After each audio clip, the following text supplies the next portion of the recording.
16 bahorni qarshilaganda o'shanda yuziga tushardi ikki qora zulfi yarashib. Chiroyli kulishidan qalbda hayajon oshardi, o'ziga yarashardi tikilib qarashi. Gap so'zi ma'noli va odob bilan gapirardi. Bir kunda necha bora gaplashsakda salom berib, ayb menda bo'lganda ham kechirimni u so'rardi. Men uning jilmayishidan jahlimdan tushardim erib. Rashkim kuchli edi, ba'zan urishardim qattiq. U ham oldingi qizlarim eslab so'roqqa tutardi. Undan o'zga qizlar endi qiziq emas edi ortiq. Ba'zida qo'ng'irog'im tunda uxlamay kutardi.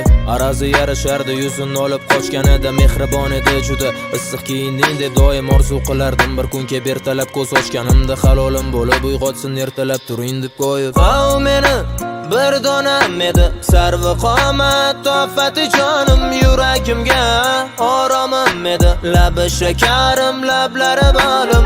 O meni bir donam edi sarvi qomat tofati jonim yuragimga oromim edi labi shakarim lablari balim. Yo'q u aslida unchalik chiroyli emas ekan. U ham hamma qizlar kabi oddiy bir qizil qatori sevgini qoyillatsa-da vafoni bilmas ekan.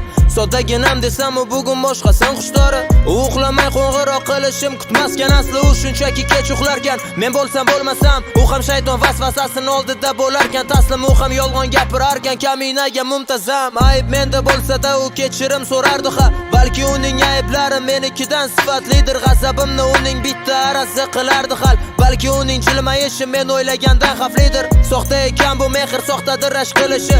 Unga qiziq emas asli issiq yupun kiyishim. Tayin bo'ldi xotin bo'lsa umrimni ham yeyishi. Bu gaplarim andisha qilib tilimni tiyishim. Endi bilsam arzimas ekan gulim desam xafa bo'lar gul sof mehrimni. U bilmas ekan lekin qalbimdan ketmadi butkul.